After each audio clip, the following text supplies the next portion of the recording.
안녕하십니까, 책돈입니다. 오늘 소개해드릴 책은 제자백가 인생 불변의 지혜입니다. 저자는 옥현주, 출판사는 윤호 책주입니다. 그럼 바로 본문을 보도록 하겠습니다. 제자백가서는 고전입니다. 고전이 지금과는 다른 시공간에서 만들어졌는데도 이처럼 현대인에게 가르침과 감동을 주면서 오랫동안 사랑받은 이유는 인간의 보편적인 문제를 다루고 있기 때문입니다. 여기에는 사람의 생사 문제부터 사람과 자연의 관계, 사람의 도리, 정치, 사람 간의 사랑, 백성이 먹고 사는 문제, 배움과 수양의 문제, 운명론 등이 망라되어 있습니다. 그렇기 때문에 2500년이 지난 오늘에도 제자백가의 철학이 내 삶의 다양한 문제를 해결할 수 있는 통찰과 지혜를 제공하는 것입니다. 철학은 결코 먼 곳에 있는 것이 아닙니다. 그것은 우리 곁에, 우리의 삶 속에 존재합니다. 이제 그 문을 열고 함께 탐구해 보도록 합시다. 바로 서기 위한 최소한의 태도. 알면 안다 하고 모르면 모른다 하는 것. 이것이 바로 아는 것이다. 알고도 짓는 죄가 클까요? 모르고 짓는 죄가 클까요? 한 종교 교리 수업에서 어느 강사가 학생들에게 이런 질문을 던졌습니다. 3분의 2가량의 학생이 알고도 짓는 죄가 더 크다라고 답했습니다. 죄인 줄 알면서도 죄를 지은 것이 문제라며 말입니다. 그런데 강사는 모르고 짓는 죄가 훨씬 크다라고 대답을 합니다. 사실 대부분이 모르고 지은 죄는 어느 정도 면책의 여지가 있다고 생각합니다. 그럼에도 이 강사는 왜 이렇게 결론을 내린 걸까요? 강사는 알매 여부보다는 각각의 경우가 초래할 결과에 더 초점을 두었다고 볼 수가 있습니다. 즉, 무지로 인해 벌어진 일일지라도 죄는 죄라는 사실을 강조한 것이죠. 사실 우리가 무엇이 옳고 그른지 미리 명확하게 알았더라면 대부분의 죄를 행하지 않았을 것입니다. 이는 살면서 배움을 멈추지 않아야 하는 이유이기도 합니다. 사전에서는 교육을 지식과 기술 따위를 가르치며 인격을 길러줌이라고 정의합니다. 교육은 좁게는 한 인격체의 완성을 위해, 넓게는 사회의 문화를 개성하고 발전시키기 위해 꼭 필요한 요소입니다. 이러한 교육의 기회를 최초로 민간에 열어준 사람이 바로 공자입니다. 교육의 대중화는 공자의 커다란 업적 중 하나로 꼽힙니다. 당시 교육은 귀족의 전유물이었습니다. 그런데 공자에게 배움을 청하는 이가 있다면 출신을 가리지 않고 누구나 제자로 받아들였다고 합니다. 말린 고기 한 묶음만 가져오면 말이죠. 이를 속수지례라고 합니다. 누구든 제자가 되기를 청하는 예로서 최소한의 성의만 표하면 가르침을 주었던 것입니다. 그러나 공자는 제자가 알려고 애쓰지 않으면 더 이상 가르쳐주지 않았고, 표현하지 못해 애태우지 않으면 더 이상 말해주지 않았습니다. 공자가 하나의 귀퉁이를 들어 보여주어도 제자가 나머지 세 귀퉁이를 들어서 반응하지 않는다면 다시는 보여주지 않았다. 즉, 하나를 가르쳤을 때 나머지를 유추해내고 결론의 단서를 스스로 증명할 수 있어야 한다는 것이죠. 제자가 되는 문턱은 낮았으나 계속 가르침을 받기에는 쉽지 않은 선생님이었습니다. 공자의 제자 중 용기만 놓고 보았을 때 가장 으뜸되는 평가를 받는 인물이 있습니다. 공문 10철에 한 사람인 바로 자로입니다. 어느 날 자신이 모르는 것을 안다고 우기는 자로의 모습을 보며 공자는 다음과 같이 말했습니다.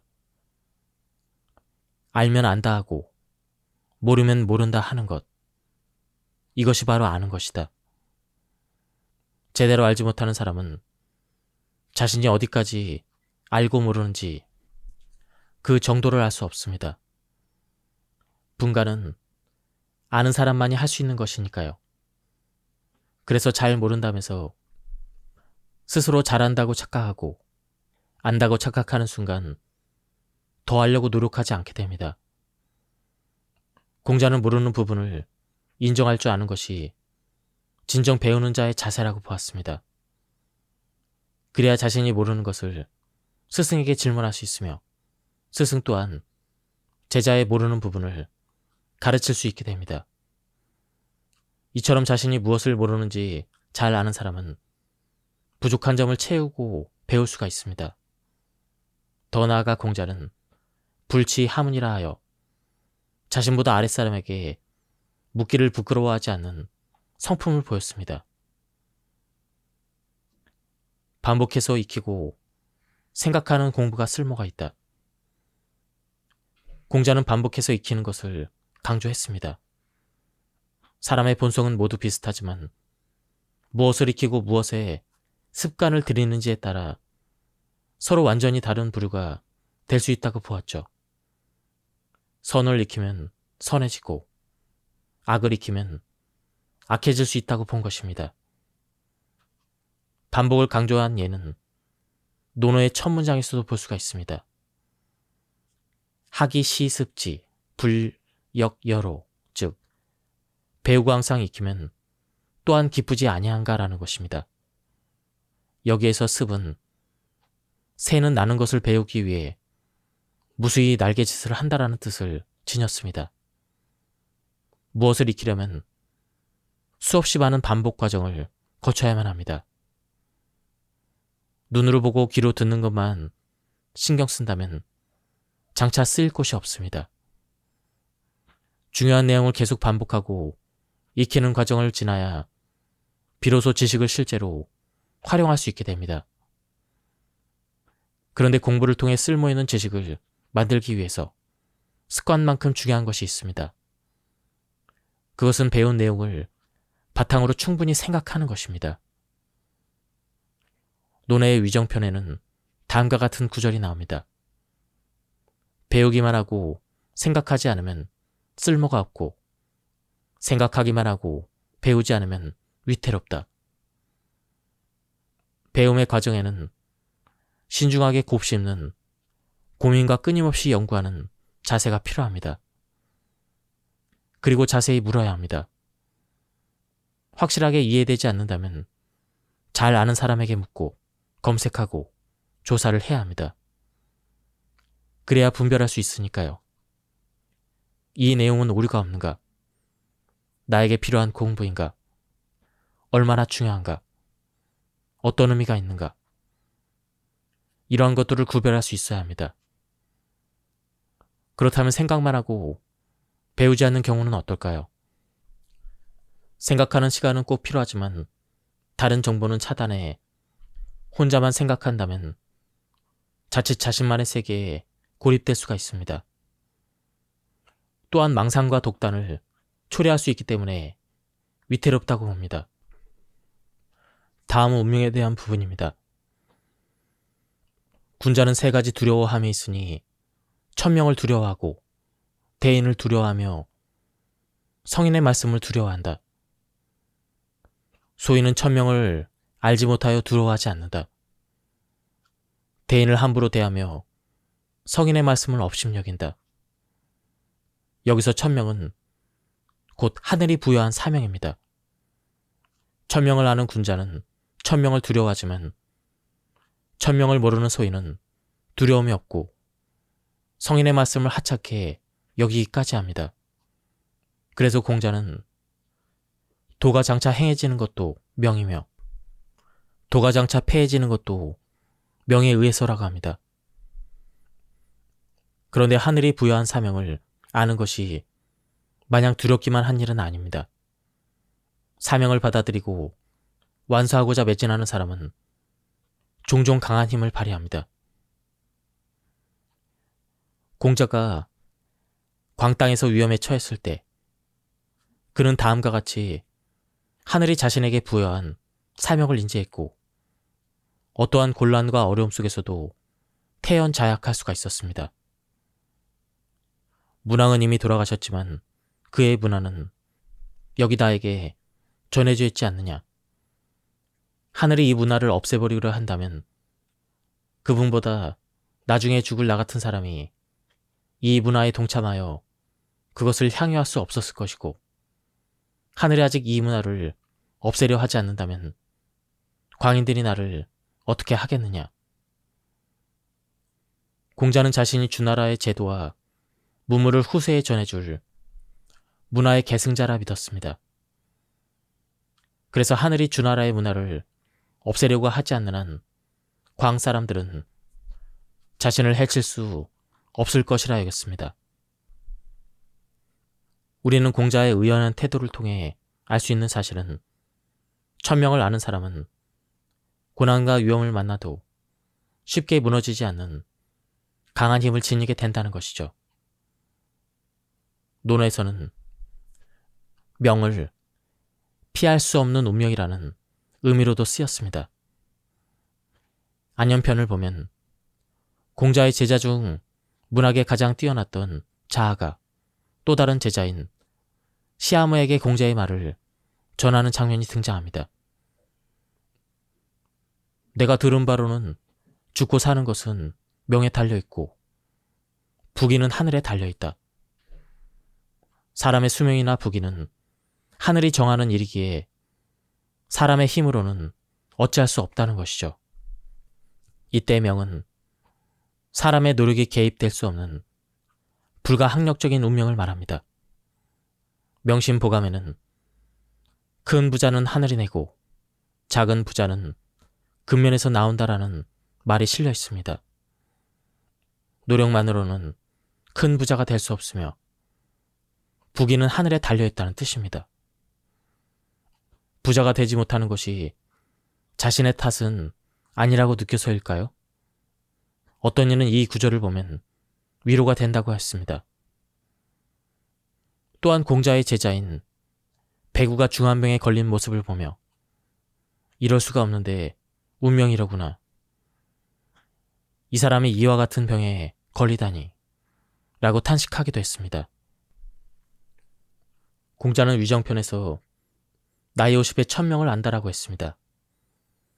사람의 나이가 50에 접어들면 하늘의 명령을 깨닫게 된다는 의미로 여기서 유래된 지천명은 하늘이 부여한 사명을 알고 받아들여 이를 적극적으로 실천해 나간다는 뜻으로 쓰입니다.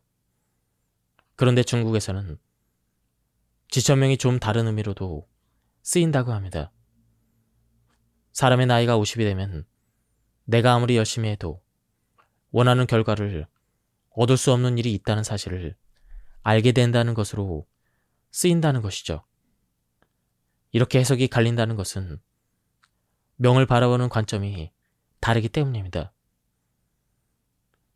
전자는 50의 천명을 알아서 그를 완수하기 위해서 열심히 임한다는 것이고 후자는 50이 되어서야 인생에는 불가항력적인 운명이 있음을 알게 된다는 것입니다.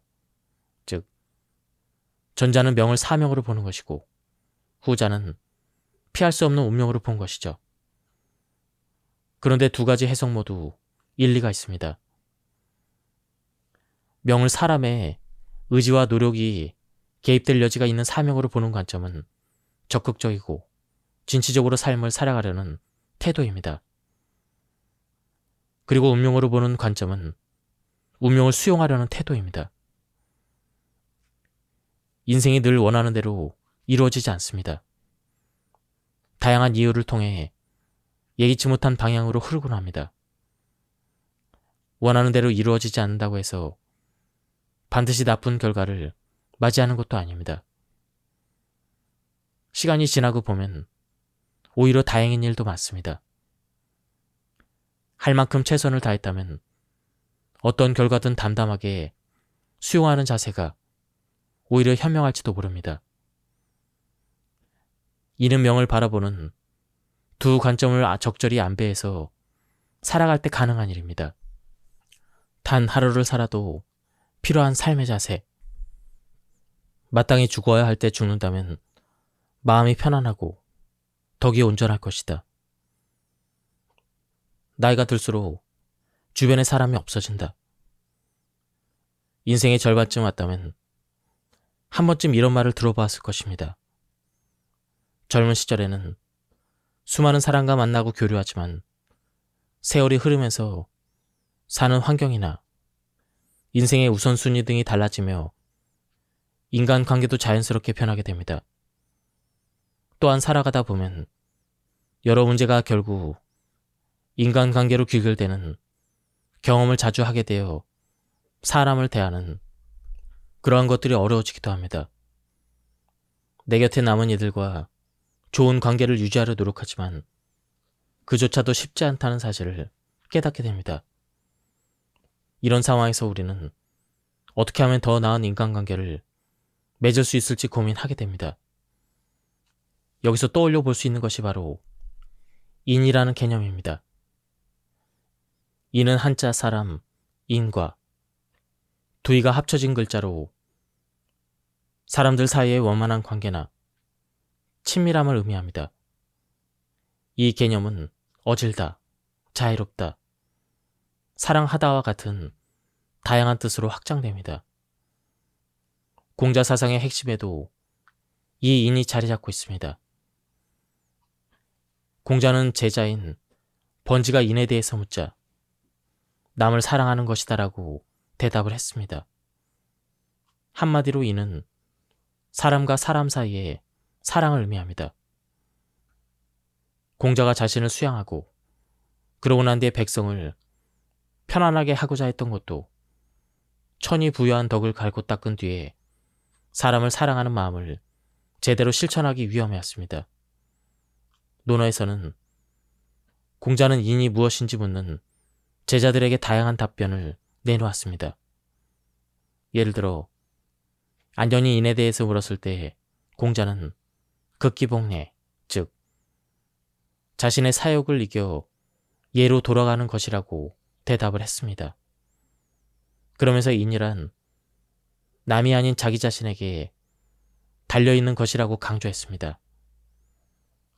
또한 자공이 인에 대해서 묻자 인이란 자신이 서고자 하면 남을 세우고 자신이 통달하고자 하면 남도 통달하게 하는 것이라고 대답을 했습니다.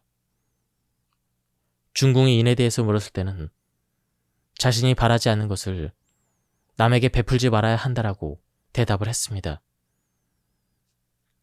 앞에서 언급한 공자의 말을 달리 표현하면 자신의 마음을 비추어 타인에게도 비슷한 배려와 존중을 베풀어야 한다는 것을 뜻합니다. 내가 누군가에게 괴롭힘을 당하고 싶지 않다면 나 역시 타인을 괴롭히지 않아야 한다는 의미입니다. 맹자는 무모한 용기는 반대했습니다. 그는 죽을 수도 있고 죽지 않을 수도 있는데 죽는다면 용기를 해치는 것이다라고 말했습니다. 맹자의 관점에서 무모한 희생과 자살은 진정한 용기가 아니며 오히려 용기를 해치는 행위로 여겼습니다. 맹자는 무모하게 생명을 잃는 것은 천이 부여한 명을 버리는 행위라고 보았으며 이를 피하기 위해 정명을 제시합니다. 정명이란 도리를 다하고 천수를 누리다가 제 수명대로 죽는 것을 말합니다. 천명이 아닌 것이 없으니 그 명을 순리대로 받아들여야 한다. 그러므로 천명을 깨달아 아는 사람은 위험한 담장 밑에 서지 않는 것이니 자신의 도리를 다하고 죽는 것은 정명이고 질곡사 하는 것은 정명이 아니다. 여기서 말하는 도리는 천이 사람에게 부여한 본연의 것이라고 할 수가 있습니다. 맹자는 사람은 태어날 때부터 천리를 본성으로 가지고 있다고 보았지만 후천적인 영향으로 그 본성이 가려지기 때문에 일생 동안 부단히 노력해서 이러한 가림을 제거하고 하늘이 부여한 선한 본성을 회복해야 한다고 강조했습니다. 따라서 맹자에게 자기 수양, 교육, 정치는 모두 천리를 드러내는 과정입니다. 그러나 정명은 삶의 과정에만 해당되지 않습니다. 인종할 때의 모습이 온전한 것도 중요합니다. 이를테면 형벌을 받아 신체가 손상되거나 제명을 다하지 못하는 요절은 정명이 될 수가 없습니다. 형벌을 받아 죽는 것은 위험한 담장 밑에 깔려 죽는 것과 마찬가지로 정명이 아닙니다. 죽지 않아도 되는데 무모하게 목숨을 잃는 것은 공자도 비판했던 부분입니다. 이것은 타인의 생명을 중시하는 만큼이나 자신의 생명을 중시하라는 것입니다. 맹자의 인전사상과 정명사상을 통해 맹자가 무엇보다 사람의 생명을 중시했음을 알 수가 있습니다. 호연지기를 기르는 법. 호연지기란 거침없는 큰 넓은 기계를 의미합니다. 맹자와 제자 공손추가 나눈 다음의 대화를 보면 호연지기가 무엇인지를 잘 알 수가 있습니다. 선생님은 어떤 점이 뛰어나십니까? 나는 말을 잘 알며 호연지기를 잘 기르고 있다. 호연지기가 무엇입니까? 말로 표현하기 어렵다. 호연지기는 지극히 크고 강하며 올바르게 길러서 상하게만 하지 않는다면 하늘과 땅 사이에 가득 차게 된다. 또한 맹자는 호연지기를 기르기 위해서 잊지 말아야 할 것이 있다며 다음과 같이 당부했습니다. 반드시 해야 될 일을 하면서 미리 기대하지 말고 그렇다고 잊어서는 안 되고 함부로 조장을 해서 송나라 사람들처럼 해서는 안 된다. 여기서 말하는 송나라 사람은 벼에 싹이 자라지 못하는 것을 안타깝게 여겨 아예 뽑았던 것을 가리킵니다. 그는 집에 돌아와서 집안 사람들에게 오늘 내가 매우 피곤하다. 내가 벼가 싹이 나도록 도왔다라고 말합니다. 그 말을 들은 아들은 논으로 달려가 보니 벼의 싹이 모두 뽑혀 말라 있었다는 이야기입니다. 호연이란 물이 그침없이 흐르는 모양입니다. 맹자에 따르면 호연지기는 하루아침에 생기는 것이 절대 아닙니다. 의로운 행동을 꾸준히 실천해 가면서 날마다 쌓아가야 호연의 기상을 키워갈 수가 있습니다. 호연지기를 키우는 과정에서 경계해야 하는 행동 몇 가지가 있습니다. 첫째, 꼭 이루어지기를 기약해서는 안 됩니다. 반드시 이루어야 한다는 마음 자세를 기필한다라고 합니다. 공자는 수양법의 하나로 무필을 말했는데 이것도 기필하지 말라는 의미입니다. 왜 기필하지 말아야 할까요? 꼭 이루겠다는 생각은 집착을 낳고 과도한 긴장과 부작용을 불러옵니다. 이렇게 되면 여유와 유연함을 잃기 쉬우며 시야도 좁아져서 전체를 보지 못하는 결과를 초래합니다. 둘째, 잊어서는 안 됩니다. 자신이 이루고 싶은 일을 항상 마음에 지니고 살아야 합니다. 내가 추진하던 일이 바로 가시적인 성과를 얻지 못한다고 해서 쉽게 먹었던 마음을 버리지 말아야 합니다. 친구의 말 한마디에 기가 꺾여서는 호연지기를 키울 수가 없습니다. 셋째, 일을 조장해서는 안 됩니다. 맹자는 자라는 싹을 기다리지 못하고 미리 뽑아 올려 말라 죽게 만드는 것은 해치는 행위이고 김을 매지 않은 것은 내버려 두는 거라고 했습니다. 김을 매지 않고 내버려 둔다면 벼가 알찬 열매를 맺을 수가 없습니다. 방치하지 않고 또 조장도 하지 않아야 벼가 잘 자랄 것입니다. 이루와 편에서 맹자는 다음과 같이 말합니다. 사람이 하지 않음이 있은 뒤에야 하는 것이 있을 수가 있다. 이 말은 해서는 안 되는 일은 하지 않는 지조가 있어야 원하는 바를 제대로 성취할 수 있다라는 그런 뜻입니다. 달리 말하면 할 일과 하지 말아야 할 일을 구별해서 취사 선택할 수 있는 그러한 사람만이 성공할 수 있다는 것이죠. 이것은 마치 논과 밭에서 잡초를 뽑는 행위와 견줄 수가 있습니다. 그 삶에서 무익한 습관을 버리고 유익한 습관을 유지하는 노력이 필요합니다. 다음은 노자의 사상입니다. 도가의 중심 사상인 무의자유는 억지로 하지 않으면서 스스로 그러함을 의미합니다. 천인 관계론의 측면에서 볼 때 도가에서의 천은 바로 자연입니다. 즉, 도가 철학은 모든 인의를 부정하고 자연천 속에 사람을 포괄한다는 그 측면에서 천인합일이라고 볼 수가 있습니다. 노자는 천지는 영원하다. 천지가 장수할 수 있는 가닥은 스스로 살려 하지 않기 때문에 오래 살 수 있는 것이라고 해서 무의자연이야말로 만물이 영원할 수 있는 방법이라고 보았습니다. 따라서 노자의 관점은 무의에서 삶을 구하는 것이라고 볼 수가 있습니다. 생사의 일은 애써서 구한다고 얻어지는 것이 아니고 모두 자연의 일이며 만물은 최종적으로 자연으로 되돌아간다고 보기 때문에 자연에 순응할 것을 주장하는 것입니다.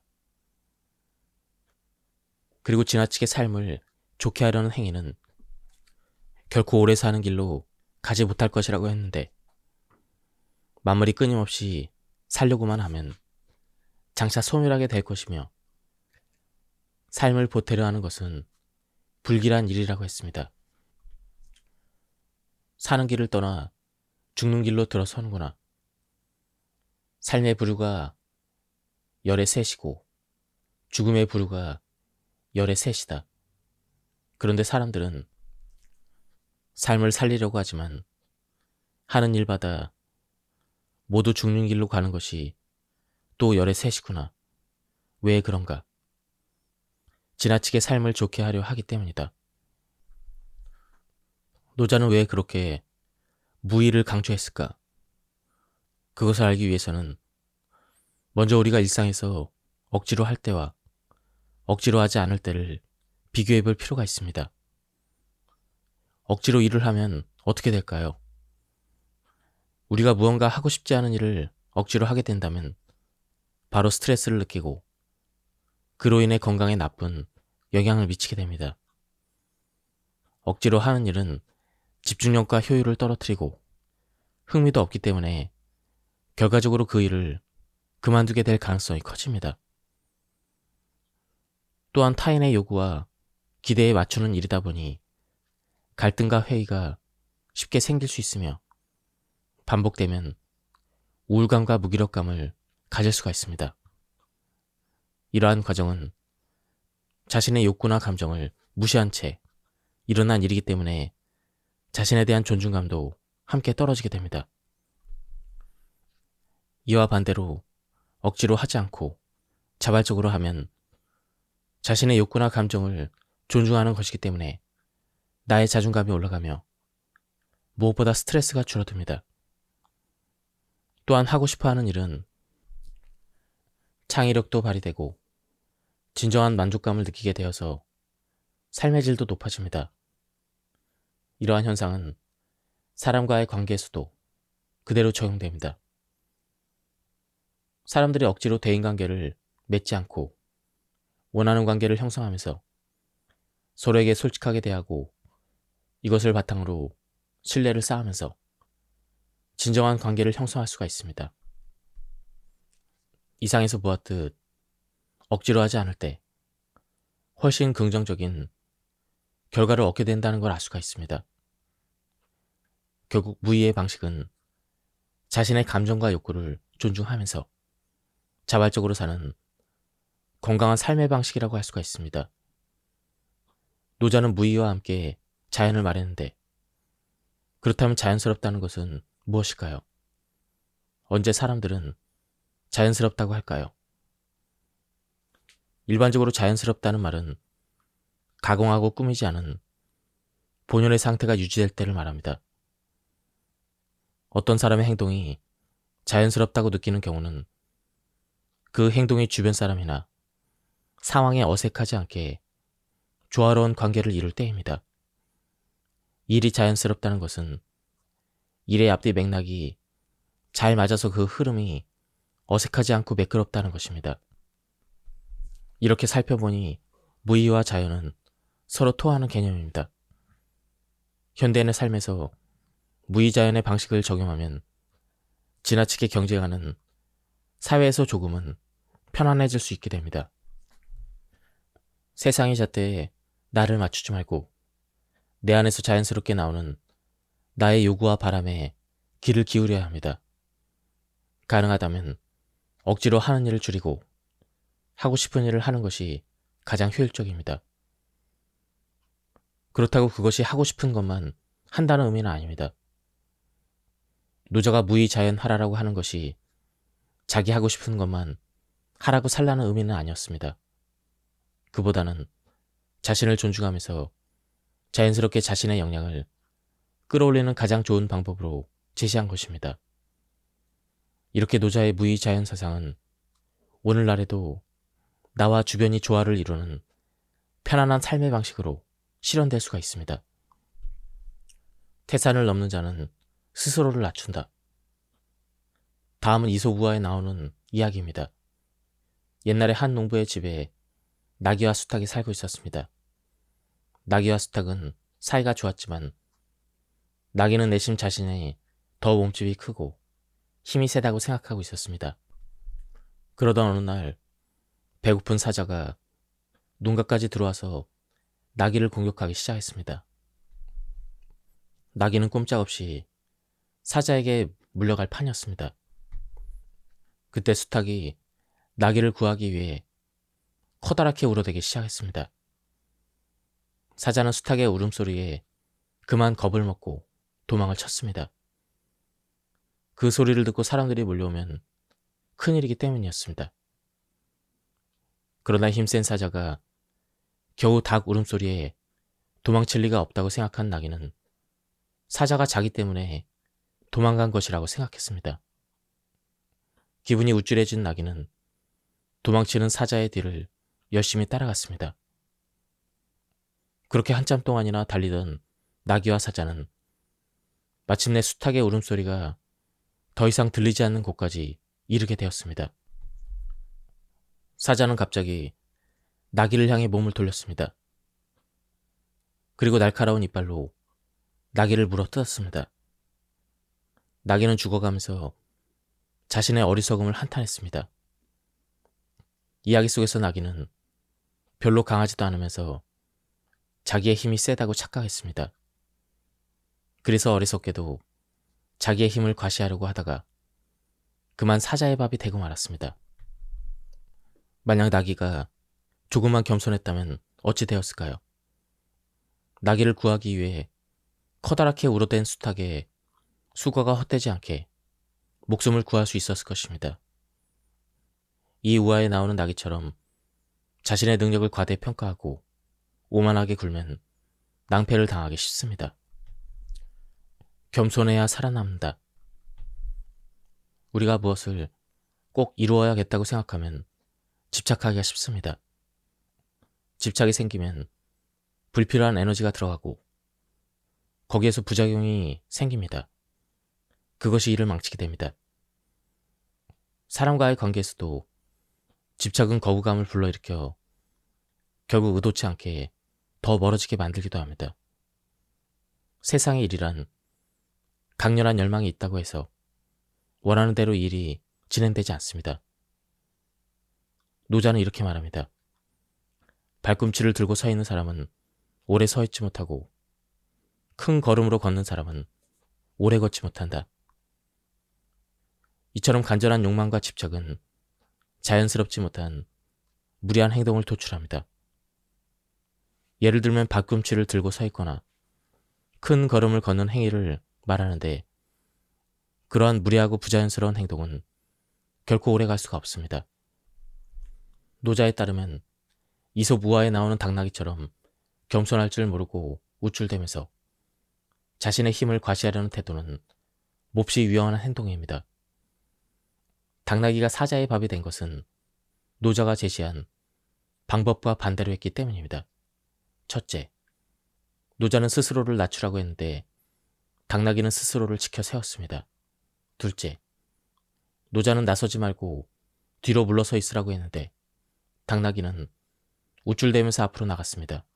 셋째, 노자는 꽉 잡고 집착하지 말라고 했는데 당나귀는 달아난 사자를 굳이 쫓아갔습니다. 넷째, 노자는 잘 모르는 사람은 오히려 안다고 생각하는데 이것이 병이라고 했습니다. 그런데 당나귀는 자신의 힘을 잘 모르면서 잘 안다고 착각했습니다. 한마디로 스스로를 과대평가했습니다. 이렇게 우화 속의 당나귀의 잘못과 노자의 충고가 절묘하게 일치하고 있습니다. 일상에서 겸손한 태도는 위험 속에서 자신을 지킬 뿐 아니라 개인의 삶에 긍정적인 영향을 미칩니다. 겸손한 사람은 자신의 한계를 인식하고 늘 배우려는 자세를 지니기 때문에 성장과 발전의 가능성이 더 큽니다.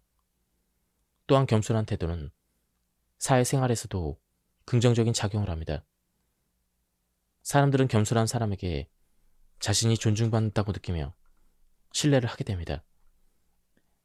일단 신뢰가 형성된 관계에서는 의사소통이 원활해지고 그에 따라 작업의 능률도 오르게 됩니다. 이렇게 되면 어떤 문제가 발생했을 때 더욱 수월하게 해결책을 찾을 수가 있습니다. 노자가 말한 자신을 낮추는 자세는 겸손함의 미덕을 넘어서 오늘날 현대인에게 반드시 필요한 덕목임에 틀림이 없습니다. 지금 어려운 시기를 보내고 있다면 오만하고 경솔한 당나귀의 어리석음을 보다 지혜롭게 위기를 헤쳐나갈 것입니다. 사람에게 하고자 하는 욕구는 본능이고 필요한 것입니다. 욕구가 있어야 일이 이루어지고 발전합니다. 그런데 욕구에 불필요한 마음이 덧붙는다면 그것은 나를 해치는 욕심이 될 것입니다. 노자는 욕망하지 않고 고요하게 있으면 이 세상은 저절로 안정될 것이라고 이야기합니다. 그는 절제가 없는 욕망은 위기와 치욕이라 부르지만 욕심을 줄이면 안정되고 오래 갈 수 있다고 여겼습니다. 욕심을 줄이라고 하면서 노자가 강조한 것은 바로 비워내는 것입니다.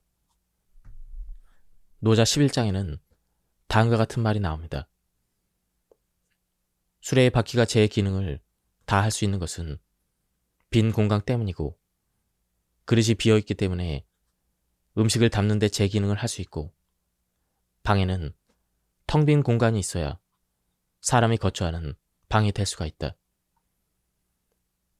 다시 말해 그릇이라는 유가 쓸모 있으려면 빈 공간인 무가 존재해야 되는 것입니다. 그야말로 유와 무의 상생인데 이는 사람에게도 마찬가지입니다. 마음속 또는 머릿속에 너무 많은 것이 채워져 있다면 어떤 행동도 선뜻하기가 어렵습니다. 그래서 노자는 도를 행하면 날마다 덜어진다. 덜고 또 덜어내면 무의의 지경에 이르는구나 라고 말한 것입니다. 날마다 덜어내고 또 덜어내는 과정이 비우는 길입니다. 욕심을 덜어내고 아집을 덜어내고 편견을 덜어내고 물건을 덜어내고 고정된 가치와 이념을 덜어내는 길이 도와 합일되는 길입니다. 노자는 만물은 무성하지만 제각각 자신의 근원으로 돌아가는데 근원으로 돌아가는 것을 고요함이라 하고 이를 일러 명을 회복한다고 말한다라고 했습니다. 또한 고요함을 좋아하면 백성들이 저절로 바르게 되고 텅 빈 상태를 유지해야 오래 간다라고 했습니다. 따라서 고요함은 열기를 이기고 맑고 고요한 것은 천하의 올바름이 되는 것입니다. 이같이 텅 비고 맑고 고요한 상태를 허정 또는 청정이라고 합니다. 자연과 내가 하나 되는 경지. 과학의 눈부신 발전을 이룩한 현대인에게 장자의 무라와 무라일체 사상은 납득하기 어려울 수 있습니다. 하지만 작은 나비 한 마리도 하나의 생명체로서 소중하다는 생각을 불러올 수가 있습니다. 장자에 따르면 모든 생명체는 기로 이루어져 있기 때문에 궁극적으로 나와 나비가 다르지 않고 인류와 지구의 온갖 생명체들이 다르지 않다고 합니다. 물라의 관점에서 보면 지금은 내가 사람이지만 언젠가 나비가 될 수가 있습니다. 여기에서 사람만이 존귀하다는 생각은 찾아볼 수가 없습니다. 호접지몽의 우화에서 장자는 나비의 꿈을 꾸는 동안 즐거움을 느꼈다고 합니다. 자연과 내가 하나 되는 경지, 대상이 완전히 몰입된 무라일체의 경지에서 장자는 즐거웠습니다. 이처럼 인간은 자연과 더불어 살 때 행복을 느끼며 자연을 떠나서 홀로 살 수 없는 존재입니다. 사실 자연 속에서 행복을 느끼는 체험은 일상에서 쉽게 할 수가 있습니다. 누구나 한 번쯤 무미건조한 공간에 작은 화분 하나를 놓는 것만으로도 분위기가 생기고 화사하게 바뀌는 경험을 해보았을 것입니다. 요즘은 집안이나 사무실 등 실내 공간을 식물로 꾸미는 자연 친화적인 플랜테리어가 지속적으로 관심을 받고 있습니다. 실내에서 식물은 사람들의 마음을 치유해주고 가습과 제습, 공기청정 등의 효과를 줍니다. 실내에서 화분을 키우는 것은 좋은 취미가 될 수가 있습니다. 식물에 정성을 쏟으면서 돌보는 과정은 그 자체로 마음을 안정시켜줍니다. 다음은 한비자 편입니다. 큰일을 막으려면 작을 때 막아야 한다. 한비자는 천하의 어려운 일은 반드시 쉬운 일에서 이루어지고 천하의 큰 일은 반드시 작은 일로부터 이루어진다라고 말합니다.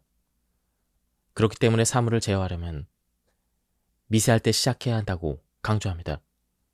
한비자에 의하면 천장이나 되는 제방도 땅강아지와 개미구멍 때문에 무너지게 되고 백척이나 되는 집도 굴뚝의 틈새의 불씨로 인해 잿더미가 됩니다. 사람들은 자신이 보고 싶은 것만 보고 듣고 싶은 것만 들으며 믿고 싶은 것만 믿으려는 경향이 있다고 합니다. 이를 확증 편향이라고 하는데 이는 자신의 가치관이나 기존의 신념과 부합하는 정보에만 주목하고 그 외의 정보는 무시하는 사고방식입니다. 이로 인해 믿고 싶지 않은 부정적인 조짐을 무시하거나 과소평가하는 경향이 생기게 됩니다. 이러한 이유들로 인해 사람들은 중요한 신호를 놓치게 됩니다. 작은 조짐을 놓쳐서 큰 재앙을 만나지 않기 위해서는 믿고 싶은 것만 믿으려는 경향, 부정적인 조짐을 과소평가하는 경향, 틀린 방식을 고집하는 아집 등을 경계해야 합니다. 이를 위해서 나와 생각이 다른 사람의 의견을 경청하려는 노력과 매사에 감정적이기보다는 이성적으로 접근하려는 자세가 필요합니다. 이제부터 우리의 일상에서 나타나는 작은 조짐과 신호에 좀 더 주의를 기울여야 합니다. 한비자의 통찰대로 큰 일은 반드시 작은 일부터 시작하니까요. 지금까지 이 책에 대한 리뷰를 모두 마쳤습니다. 이 책은 고전 중의 고전 제자 백가가 전하는 불안과 근심, 걱정에 휘둘리지 않는 그 지혜를 가르쳐주고 있었습니다. 제가 발췌 요약해서 설명드렸기 때문에 맥락이 많이 끊겼습니다. 한번 책을 구해서 읽어보실 것을 추천드립니다. 여기서 리뷰를 마치도록 하겠습니다. 감사합니다. 안녕하십니까, 책돈입니다. 오늘 소개해드릴 책은 제자백가, 인생 불변의 지혜입니다. 저자는 옥현주, 출판사는 윤호 책주입니다. 그럼 바로 본문을 보도록 하겠습니다. 제자백가서는 고전입니다. 고전이 지금과는 다른 시공간에서 만들어졌는데도 이처럼 현대인에게 가르침과 감동을 주면서 오랫동안 사랑받은 이유는 인간의 보편적인 문제를 다루고 있기 때문입니다.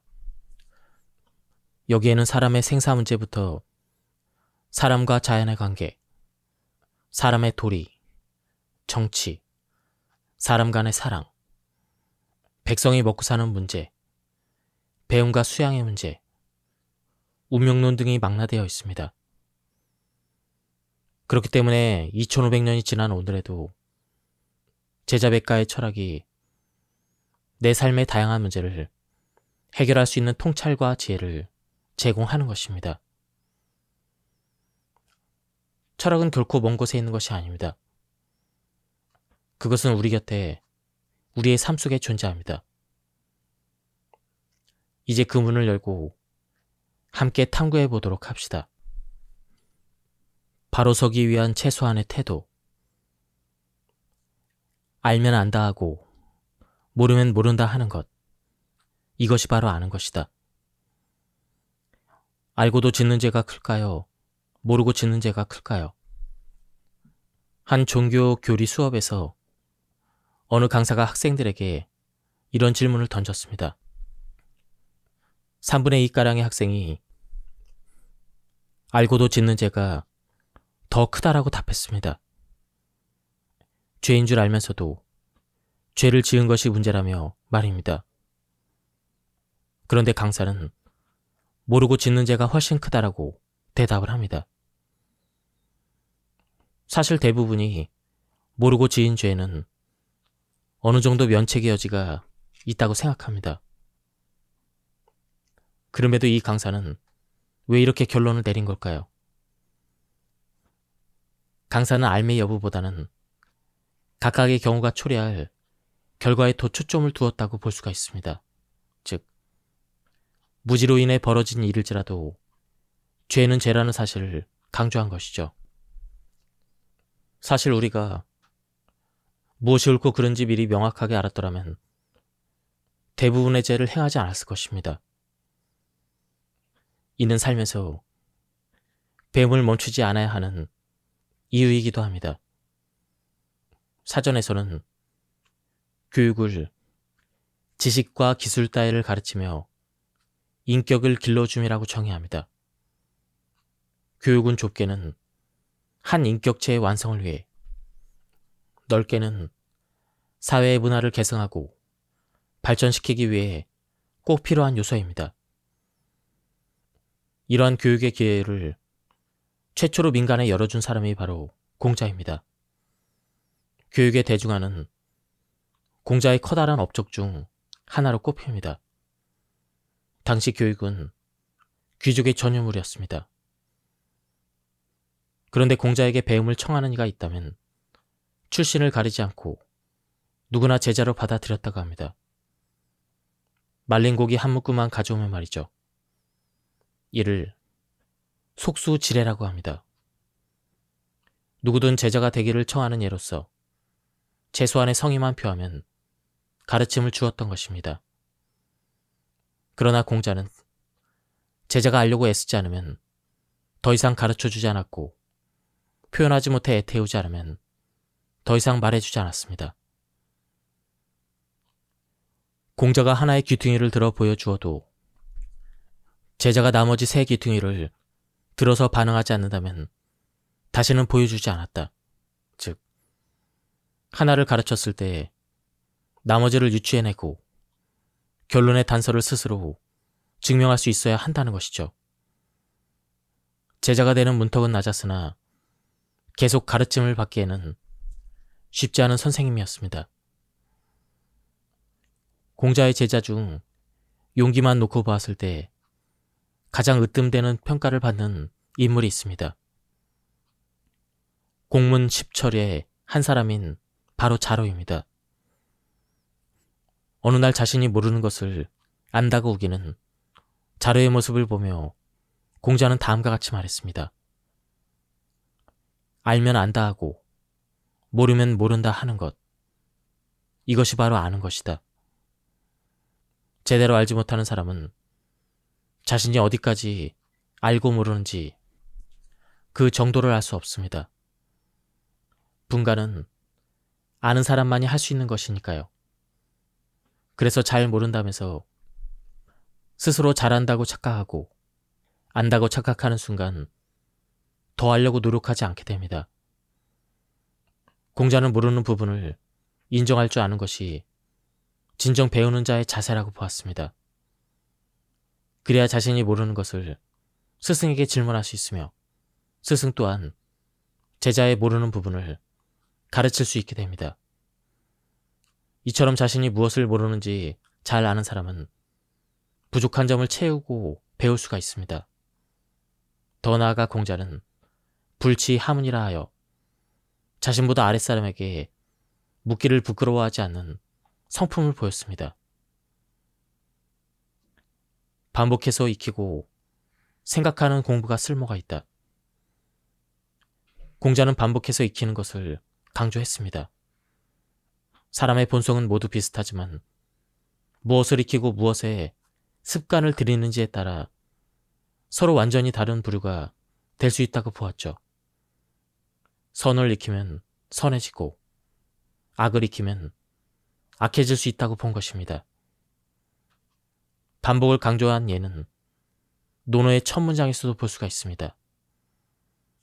학이 시습지 불역여로, 즉 배우고 항상 익히면 또한 기쁘지 아니한가라는 것입니다. 여기에서 습은 새는 나는 것을 배우기 위해 무수히 날개짓을 한다라는 뜻을 지녔습니다. 무엇을 익히려면 수없이 많은 반복 과정을 거쳐야만 합니다. 눈으로 보고 귀로 듣는 것만 신경 쓴다면 장차 쓰일 곳이 없습니다. 중요한 내용을 계속 반복하고 익히는 과정을 지나야 비로소 지식을 실제로 활용할 수 있게 됩니다.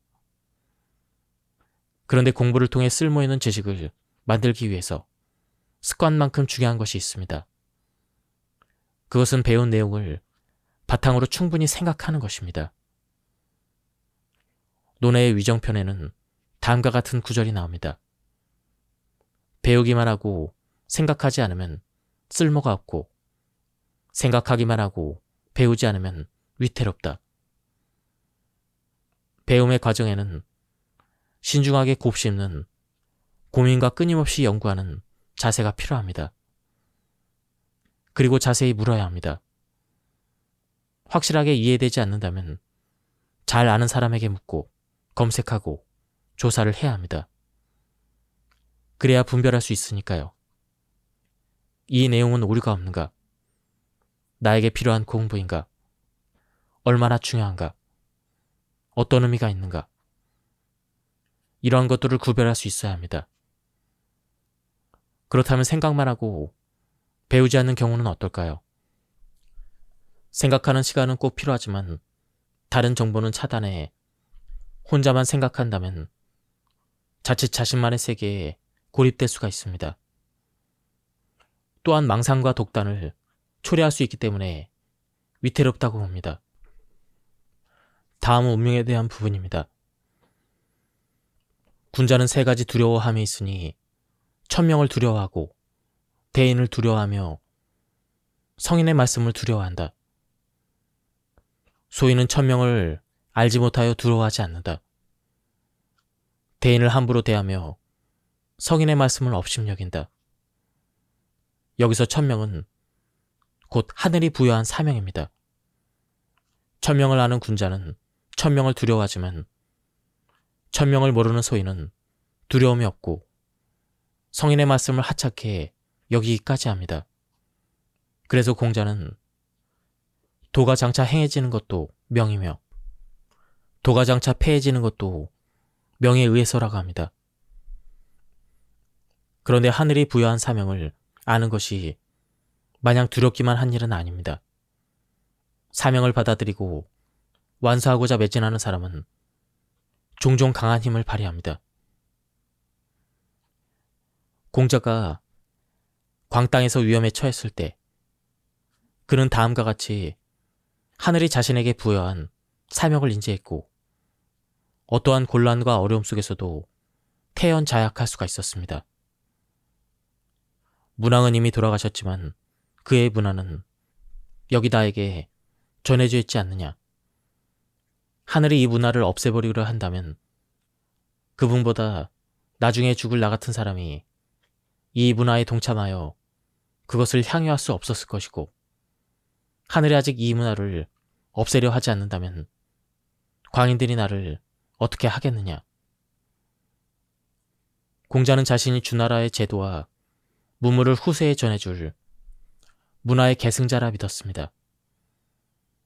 그래서 하늘이 주나라의 문화를 없애려고 하지 않는 한 광 사람들은 자신을 해칠 수 없을 것이라 여겼습니다.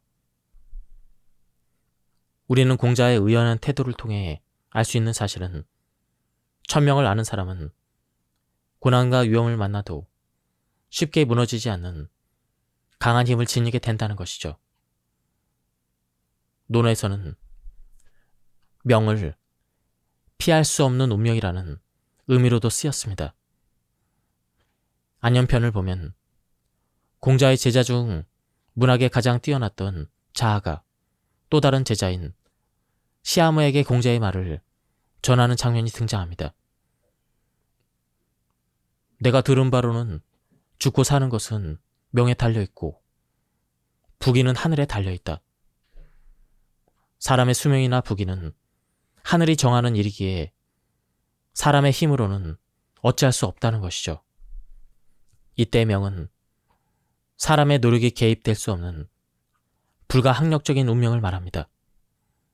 명심보감에는 큰 부자는 하늘이 내고 작은 부자는 근면에서 나온다라는 말이 실려 있습니다. 노력만으로는 큰 부자가 될 수 없으며 부귀는 하늘에 달려있다는 뜻입니다. 부자가 되지 못하는 것이 자신의 탓은 아니라고 느껴서일까요? 어떤 이는 이 구절을 보면 위로가 된다고 했습니다. 또한 공자의 제자인 배구가 중한병에 걸린 모습을 보며 이럴 수가 없는데 운명이로구나. 이 사람이 이와 같은 병에 걸리다니 라고 탄식하기도 했습니다.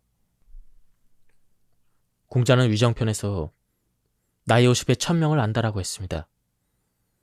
사람의 나이가 50에 접어들면 하늘의 명령을 깨닫게 된다는 의미로 여기서 유래된 지천명은 하늘이 부여한 사명을 알고 받아들여 이를 적극적으로 실천해 나간다는 뜻으로 쓰입니다.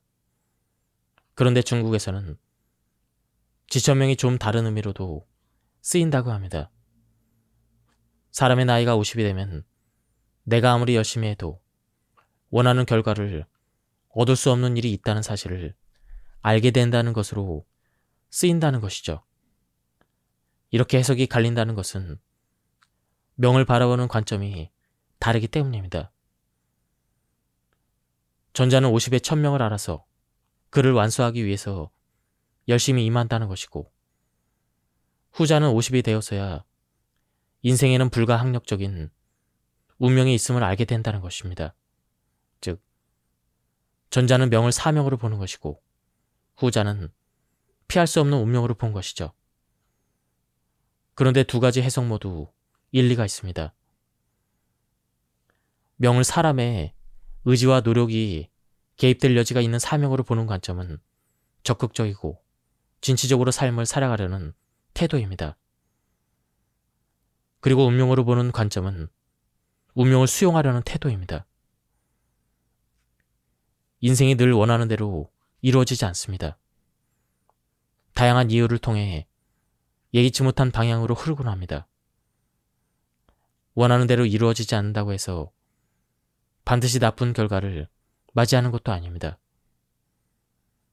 시간이 지나고 보면 오히려 다행인 일도 많습니다.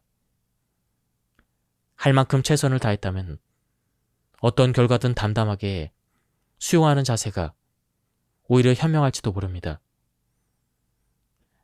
이는 명을 바라보는 두 관점을 적절히 안배해서 살아갈 때 가능한 일입니다.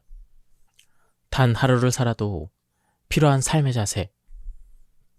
마땅히 죽어야 할 때 죽는다면 마음이 편안하고 덕이 온전할 것이다. 나이가 들수록 주변에 사람이 없어진다. 인생의 절반쯤 왔다면 한 번쯤 이런 말을 들어보았을 것입니다. 젊은 시절에는 수많은 사람과 만나고 교류하지만 세월이 흐르면서 사는 환경이나 인생의 우선순위 등이 달라지며 인간관계도 자연스럽게 변하게 됩니다. 또한 살아가다 보면 여러 문제가 결국 인간관계로 귀결되는 경험을 자주 하게 되어 사람을 대하는 그러한 것들이 어려워지기도 합니다.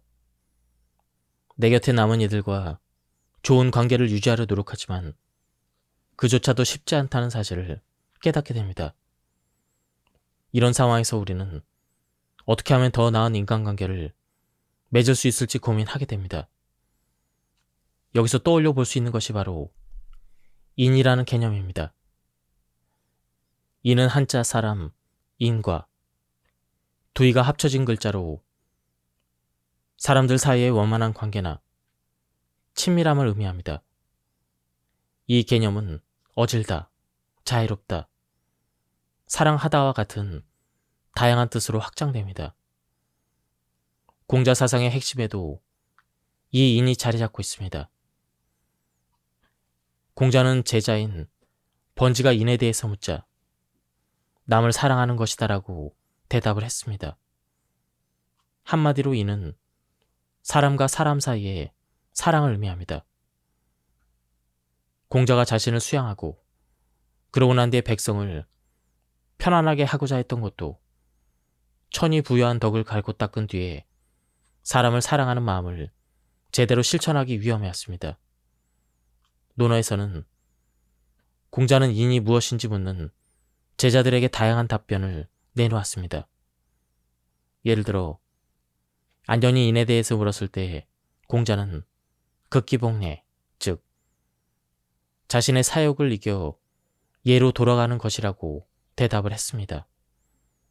그러면서 인이란 남이 아닌 자기 자신에게 달려있는 것이라고 강조했습니다. 또한 자공이 인에 대해서 묻자 인이란 자신이 서고자 하면 남을 세우고 자신이 통달하고자 하면 남도 통달하게 하는 것이라고 대답을 했습니다. 중궁이 인에 대해서 물었을 때는 자신이 바라지 않는 것을 남에게 베풀지 말아야 한다라고 대답을 했습니다. 앞에서 언급한 공자의 말을 달리 표현하면 자신의 마음을 비추어 타인에게도 비슷한 배려와 존중을 베풀어야 한다는 것을 뜻합니다. 내가 누군가에게 괴롭힘을 당하고 싶지 않다면 나 역시 타인을 괴롭히지 않아야 한다는 의미입니다. 맹자는 무모한 용기는 반대했습니다. 그는 죽을 수도 있고 죽지 않을 수도 있는데 죽는다면 용기를 해치는 것이다라고 말했습니다. 맹자의 관점에서 무모한 희생과 자살은 진정한 용기가 아니며 오히려 용기를 해치는 행위로 여겼습니다. 맹자는 무모하게 생명을 잃는 것은 천이 부여한 명을 버리는 행위라고 보았으며 이를 피하기 위해 정명을 제시합니다. 정명이란 도리를 다하고 천수를 누리다가 제 수명대로 죽는 것을 말합니다. 천명이 아닌 것이 없으니 그 명을 순리대로 받아들여야 한다. 그러므로 천명을 깨달아 아는 사람은 위험한 담장 밑에 서지 않는 것이니 자신의 도리를 다하고 죽는 것은 정명이고 질곡사 하는 것은 정명이 아니다. 여기서 말하는 도리는 천이 사람에게 부여한 본연의 것이라고 할 수가 있습니다. 맹자는 사람은 태어날 때부터 천리를 본성으로 가지고 있다고 보았지만 후천적인 영향으로 그 본성이 가려지기 때문에 일생 동안 부단히 노력해서 이러한 가림을 제거하고 하늘이 부여한 선한 본성을 회복해야 한다고 강조했습니다. 따라서 맹자에게 자기 수양, 교육, 정치는 모두 천리를 드러내는 과정입니다. 그러나 정명은 삶의 과정에만 해당되지 않습니다. 인종할 때의 모습이 온전한 것도 중요합니다. 이를테면 형벌을 받아 신체가 손상되거나 제명을 다하지 못하는 요절은 정명이 될 수가 없습니다. 형벌을 받아 죽는 것은 위험한 담장 밑에 깔려 죽는 것과 마찬가지로 정명이 아닙니다. 죽지 않아도 되는데 무모하게 목숨을 잃는 것은 공자도 비판했던 부분입니다. 이것은 타인의 생명을 중시하는 만큼이나 자신의 생명을 중시하라는 것입니다. 맹자의 인전사상과 정명사상을 통해 맹자가 무엇보다 사람의 생명을 중시했음을 알 수가 있습니다. 호연지기를 기르는 법. 호연지기란 거침없는 큰 넓은 기계를 의미합니다. 맹자와 제자 공손추가 나눈 다음의 대화를 보면 호연지기가 무엇인지를 잘 알 수가 있습니다. 선생님은 어떤 점이 뛰어나십니까? 나는 말을 잘 알며 호연지기를 잘 기르고 있다. 호연지기가 무엇입니까? 말로 표현하기 어렵다. 호연지기는 지극히 크고 강하며 올바르게 길러서 상하게만 하지 않는다면 하늘과 땅 사이에 가득 차게 된다. 또한 맹자는 호연지기를 기르기 위해서 잊지 말아야 할 것이 있다며 다음과 같이 당부했습니다. 반드시 해야 될 일을 하면서 미리 기대하지 말고 그렇다고 잊어서는 안 되고 함부로 조장을 해서 송나라 사람들처럼 해서는 안 된다. 여기서 말하는 송나라 사람은 벼에 싹이 자라지 못하는 것을 안타깝게 여겨 아예 뽑았던 것을 가리킵니다. 그는 집에 돌아와서 집안 사람들에게 오늘 내가 매우 피곤하다. 내가 벼가 싹이 나도록 도왔다라고 말합니다. 그 말을 들은 아들은 논으로 달려가 보니 벼의 싹이 모두 뽑혀 말라 있었다는 이야기입니다. 호연이란 물이 그침없이 흐르는 모양입니다. 맹자에 따르면 호연지기는 하루아침에 생기는 것이 절대 아닙니다. 의로운 행동을 꾸준히 실천해 가면서 날마다 쌓아가야 호연의 기상을 키워갈 수가 있습니다. 호연지기를 키우는 과정에서 경계해야 하는 행동 몇 가지가 있습니다. 첫째, 꼭 이루어지기를 기약해서는 안 됩니다. 반드시 이루어야 한다는 마음 자세를 기필한다라고 합니다. 공자는 수양법의 하나로 무필을 말했는데 이것도 기필하지 말라는 의미입니다. 왜 기필하지 말아야 할까요? 꼭 이루겠다는 생각은 집착을 낳고 과도한 긴장과 부작용을 불러옵니다. 이렇게 되면 여유와 유연함을 잃기 쉬우며 시야도 좁아져서 전체를 보지 못하는 결과를 초래합니다. 둘째, 잊어서는 안 됩니다. 자신이 이루고 싶은 일을 항상 마음에 지니고 살아야 합니다. 내가 추진하던 일이 바로 가시적인 성과를 얻지 못한다고 해서 쉽게 먹었던 마음을 버리지 말아야 합니다. 친구의 말 한마디에 기가 꺾여서는 호연지기를 키울 수가 없습니다. 셋째, 일을 조장해서는 안 됩니다. 맹자는 자라는 싹을 기다리지 못하고 미리 뽑아 올려 말라 죽게 만드는 것은 해치는 행위이고 김을 매지 않은 것은 내버려 두는 거라고 했습니다. 김을 매지 않고 내버려 둔다면 벼가 알찬 열매를 맺을 수가 없습니다. 방치하지 않고 또 조장도 하지 않아야 벼가 잘 자랄 것입니다. 이루화 편에서 맹자는 다음과 같이 말합니다. 사람이 하지 않음이 있은 뒤에야 하는 것이 있을 수가 있다. 이 말은 해서는 안 되는 일은 하지 않는 지조가 있어야 원하는 바를 제대로 성취할 수 있다라는 그런 뜻입니다. 달리 말하면 할 일과 하지 말아야 할 일을 구별해서 취사 선택할 수 있는 그러한 사람만이 성공할 수 있다는 것이죠. 이것은 마치 논과 밭에서 잡초를 뽑는 행위와 견줄 수가 있습니다. 그 삶에서 무익한 습관을 버리고 유익한 습관을 유지하는 노력이 필요합니다. 다음은 노자의 사상입니다. 도가의 중심 사상인 무의자유는 억지로 하지 않으면서 스스로 그러함을 의미합니다.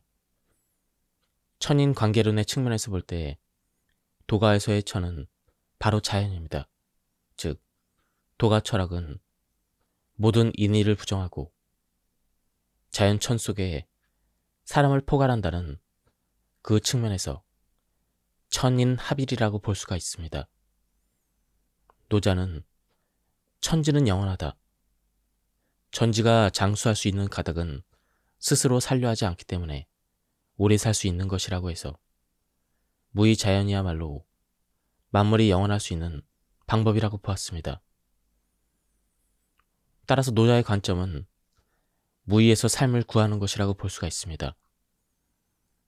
생사의 일은 애써서 구한다고 얻어지는 것이 아니고 모두 자연의 일이며 만물은 최종적으로 자연으로 되돌아간다고 보기 때문에 자연에 순응한 것을 주장하는 것입니다. 그리고 지나치게 삶을 좋게 하려는 행위는 결코 오래 사는 길로 가지 못할 것이라고 했는데 만물이 끊임없이 살려고만 하면 장차 소멸하게 될 것이며 삶을 보태려 하는 것은 불길한 일이라고 했습니다.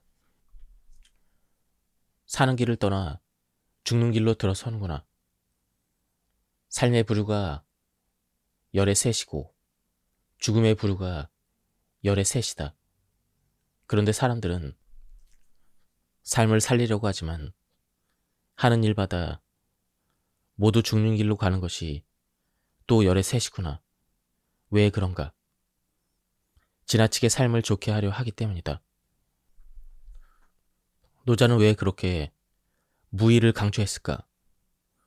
그것을 알기 위해서는 먼저 우리가 일상에서 억지로 할 때와 억지로 하지 않을 때를 비교해 볼 필요가 있습니다. 억지로 일을 하면 어떻게 될까요? 우리가 무언가 하고 싶지 않은 일을 억지로 하게 된다면 바로 스트레스를 느끼고 그로 인해 건강에 나쁜 영향을 미치게 됩니다.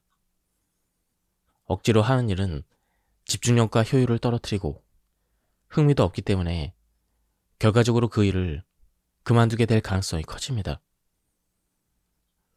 또한 타인의 요구와 기대에 맞추는 일이다 보니 갈등과 회의가 쉽게 생길 수 있으며 반복되면 우울감과 무기력감을 가질 수가 있습니다.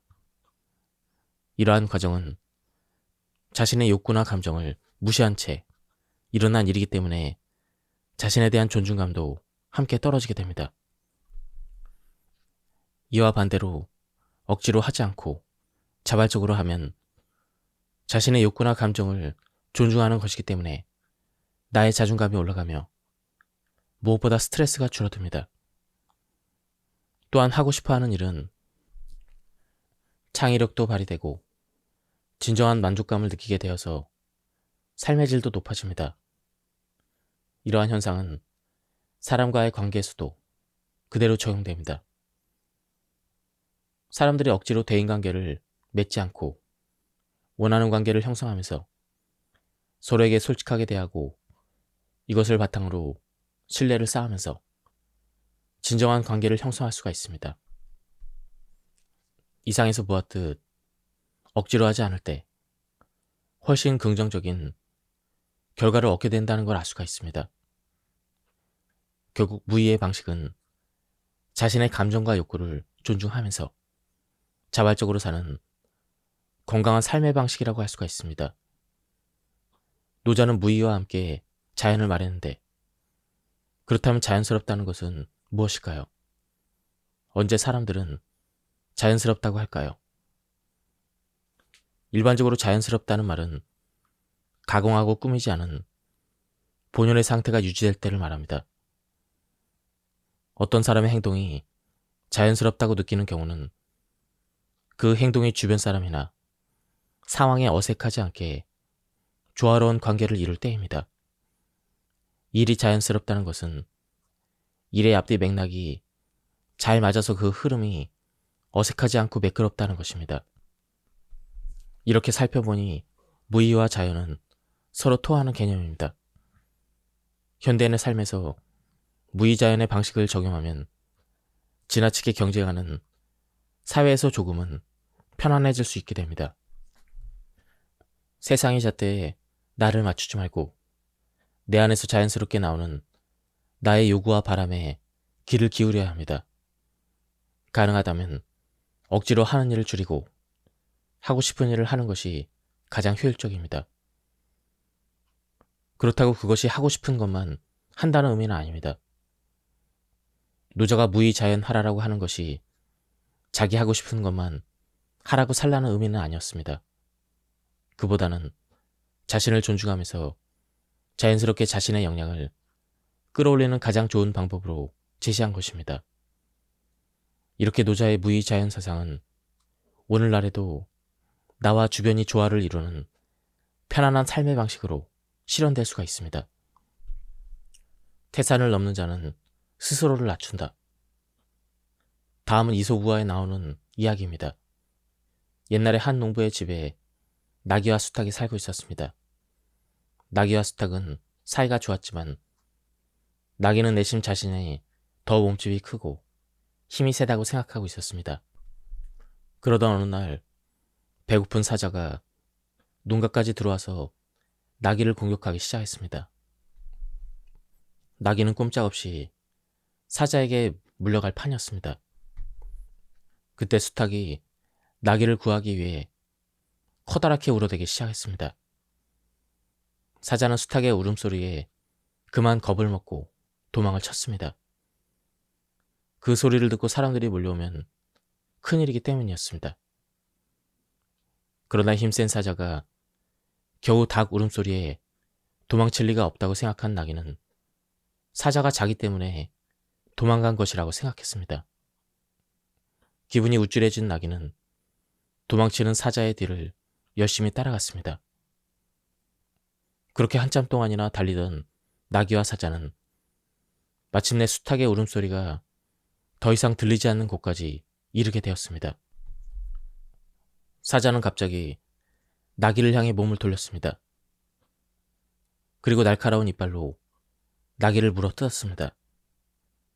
나귀는 죽어가면서 자신의 어리석음을 한탄했습니다. 이야기 속에서 나귀는 별로 강하지도 않으면서 자기의 힘이 세다고 착각했습니다. 그래서 어리석게도 자기의 힘을 과시하려고 하다가 그만 사자의 밥이 되고 말았습니다. 만약 나귀가 조금만 겸손했다면 어찌 되었을까요? 나귀를 구하기 위해 커다랗게 울어댄 수탉의 수고가 헛되지 않게 목숨을 구할 수 있었을 것입니다. 이 우화에 나오는 나귀처럼 자신의 능력을 과대평가하고 오만하게 굴면 낭패를 당하기 쉽습니다. 겸손해야 살아남는다. 우리가 무엇을 꼭 이루어야겠다고 생각하면 집착하기가 쉽습니다. 집착이 생기면 불필요한 에너지가 들어가고 거기에서 부작용이 생깁니다. 그것이 일을 망치게 됩니다. 사람과의 관계에서도 집착은 거부감을 불러일으켜 결국 의도치 않게 더 멀어지게 만들기도 합니다. 세상의 일이란 강렬한 열망이 있다고 해서 원하는 대로 일이 진행되지 않습니다. 노자는 이렇게 말합니다. 발꿈치를 들고 서 있는 사람은 오래 서 있지 못하고 큰 걸음으로 걷는 사람은 오래 걷지 못한다. 이처럼 간절한 욕망과 집착은 자연스럽지 못한 무리한 행동을 도출합니다. 예를 들면 발꿈치를 들고 서 있거나 큰 걸음을 걷는 행위를 말하는데 그러한 무리하고 부자연스러운 행동은 결코 오래 갈 수가 없습니다. 노자에 따르면 이솝 우화에 나오는 당나귀처럼 겸손할 줄 모르고 우쭐대면서 자신의 힘을 과시하려는 태도는 몹시 위험한 행동입니다. 당나귀가 사자의 밥이 된 것은 노자가 제시한 방법과 반대로 했기 때문입니다. 첫째, 노자는 스스로를 낮추라고 했는데 당나귀는 스스로를 지켜 세웠습니다. 둘째, 노자는 나서지 말고 뒤로 물러서 있으라고 했는데 당나귀는 우쭐대면서 앞으로 나갔습니다. 셋째, 노자는 꽉 잡고 집착하지 말라고 했는데 당나귀는 달아난 사자를 굳이 쫓아갔습니다. 넷째, 노자는 잘 모르는 사람은 오히려 안다고 생각하는데 이것이 병이라고 했습니다. 그런데 당나귀는 자신의 힘을 잘 모르면서 잘 안다고 착각했습니다. 한마디로 스스로를 과대평가했습니다. 이렇게 우화 속의 당나귀의 잘못과 노자의 충고가 절묘하게 일치하고 있습니다. 일상에서 겸손한 태도는 위험 속에서 자신을 지킬 뿐 아니라 개인의 삶에 긍정적인 영향을 미칩니다. 겸손한 사람은 자신의 한계를 인식하고 늘 배우려는 자세를 지니기 때문에 성장과 발전의 가능성이 더 큽니다. 또한 겸손한 태도는 사회생활에서도 긍정적인 작용을 합니다. 사람들은 겸손한 사람에게 자신이 존중받는다고 느끼며 신뢰를 하게 됩니다. 일단 신뢰가 형성된 관계에서는 의사소통이 원활해지고 그에 따라 작업의 능률도 오르게 됩니다. 이렇게 되면 어떤 문제가 발생했을 때 더욱 수월하게 해결책을 찾을 수가 있습니다. 노자가 말한 자신을 낮추는 자세는 겸손함의 미덕을 넘어서 오늘날 현대인에게 반드시 필요한 덕목임에 틀림이 없습니다. 지금 어려운 시기를 보내고 있다면 오만하고 경솔한 당나귀의 어리석음을 보다 지혜롭게 위기를 헤쳐나갈 것입니다. 사람에게 하고자 하는 욕구는 본능이고 필요한 것입니다. 욕구가 있어야 일이 이루어지고 발전합니다. 그런데 욕구에 불필요한 마음이 덧붙는다면 그것은 나를 해치는 욕심이 될 것입니다. 노자는 욕망하지 않고 고요하게 있으면 이 세상은 저절로 안정될 것이라고 이야기합니다. 그는 절제가 없는 욕망은 위기와 치욕이라 부르지만 욕심을 줄이면 안정되고 오래 갈 수 있다고 여겼습니다. 욕심을 줄이라고 하면서 노자가 강조한 것은 바로 비워내는 것입니다. 노자 11장에는 다음과 같은 말이 나옵니다. 수레의 바퀴가 제 기능을 다 할 수 있는 것은 빈 공간 때문이고 그릇이 비어있기 때문에 음식을 담는 데 제 기능을 할 수 있고 방에는 텅 빈 공간이 있어야 사람이 거처하는 방이 될 수가 있다. 다시 말해 그릇이라는 유가 쓸모 있으려면 빈 공간인 무가 존재해야 되는 것입니다. 그야말로 유와 무의 상생인데 이는 사람에게도 마찬가지입니다. 마음속 또는 머릿속에 너무 많은 것이 채워져 있다면 어떤 행동도 선뜻하기가 어렵습니다. 그래서 노자는 도를 행하면 날마다 덜어진다. 덜고 또 덜어내면 무의의 지경에 이르는구나 라고 말한 것입니다. 날마다 덜어내고 또 덜어내는 과정이 비우는 길입니다. 욕심을 덜어내고 아집을 덜어내고 편견을 덜어내고 물건을 덜어내고 고정된 가치와 이념을 덜어내는 길이 도와 합일되는 길입니다. 노자는 만물은 무성하지만 제각각 자신의 근원으로 돌아가는데 근원으로 돌아가는 것을 고요함이라 하고 이를 일러 명을 회복한다고 말한다라고 했습니다. 또한 고요함을 좋아하면 백성들이 저절로 바르게 되고 텅 빈 상태를 유지해야 오래 간다라고 했습니다. 따라서 고요함은 열기를 이기고 맑고 고요한 것은 천하의 올바름이 되는 것입니다. 이같이 텅 비고 맑고 고요한 상태를 허정 또는 청정이라고 합니다. 자연과 내가 하나 되는 경지. 과학의 눈부신 발전을 이룩한 현대인에게 장자의 무라와 무라일체 사상은 납득하기 어려울 수 있습니다. 하지만 작은 나비 한 마리도 하나의 생명체로서 소중하다는 생각을 불러올 수가 있습니다. 장자에 따르면 모든 생명체는 기로 이루어져 있기 때문에 궁극적으로 나와 나비가 다르지 않고 인류와 지구의 온갖 생명체들이 다르지 않다고 합니다. 물라의 관점에서 보면 지금은 내가 사람이지만 언젠가 나비가 될 수가 있습니다. 여기에서 사람만이 존귀하다는 생각은 찾아볼 수가 없습니다. 호접지몽의 우화에서 장자는 나비의 꿈을 꾸는 동안 즐거움을 느꼈다고 합니다.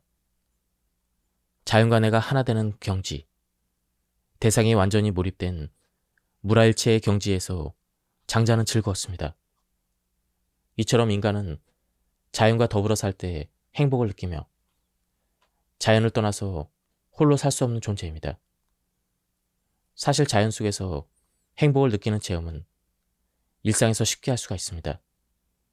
누구나 한 번쯤 무미건조한 공간에 작은 화분 하나를 놓는 것만으로도 분위기가 생기고 화사하게 바뀌는 경험을 해보았을 것입니다. 요즘은 집안이나 사무실 등 실내 공간을 식물로 꾸미는 자연 친화적인 플랜테리어가 지속적으로 관심을 받고 있습니다. 실내에서 식물은 사람들의 마음을 치유해주고 가습과 제습, 공기청정 등의 효과를 줍니다. 실내에서 화분을 키우는 것은 좋은 취미가 될 수가 있습니다. 식물에 정성을 쏟으면서 돌보는 과정은 그 자체로 마음을 안정시켜줍니다. 다음은 한비자 편입니다. 큰일을 막으려면 작을 때 막아야 한다. 한비자는 천하의 어려운 일은 반드시 쉬운 일에서 이루어지고 천하의 큰 일은 반드시 작은 일로부터 이루어진다라고 말합니다. 그렇기 때문에 사물을 제어하려면 미세할 때 시작해야 한다고 강조합니다. 한비자에 의하면 천장이나 되는 제방도 땅강아지와 개미구멍 때문에 무너지게 되고 백척이나 되는 집도 굴뚝의 틈새의 불씨로 인해 잿더미가 됩니다. 사람들은 자신이 보고 싶은 것만 보고 듣고 싶은 것만 들으며 믿고 싶은 것만 믿으려는 경향이 있다고 합니다. 이를 확증편향이라고 하는데 이는 자신의 가치관이나 기존의 신념과 부합하는 정보에만 주목하고 그 외의 정보는 무시하는 사고방식입니다. 이로 인해 믿고 싶지 않은 부정적인 조짐을 무시하거나 과소평가하는 경향이 생기게 됩니다.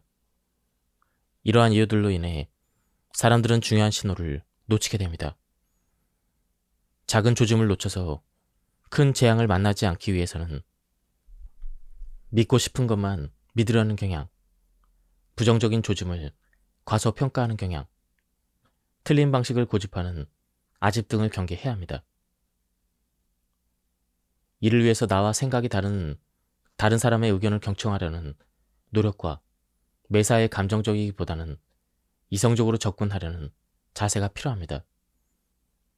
이제부터 우리의 일상에서 나타나는 작은 조짐과 신호에 좀 더 주의를 기울여야 합니다. 한비자의 통찰대로 큰 일은 반드시 작은 일부터 시작하니까요. 지금까지 이 책에 대한 리뷰를 모두 마쳤습니다. 이 책은 고전 중의 고전 제자 백가가 전하는 불안과 근심, 걱정에 휘둘리지 않는 그 지혜를 가르쳐주고 있었습니다. 제가 발췌 요약해서 설명드렸기 때문에 맥락이 많이 끊겼습니다. 한번 책을 구해서 읽어보실 것을 추천드립니다. 여기서 리뷰를 마치도록 하겠습니다. 감사합니다.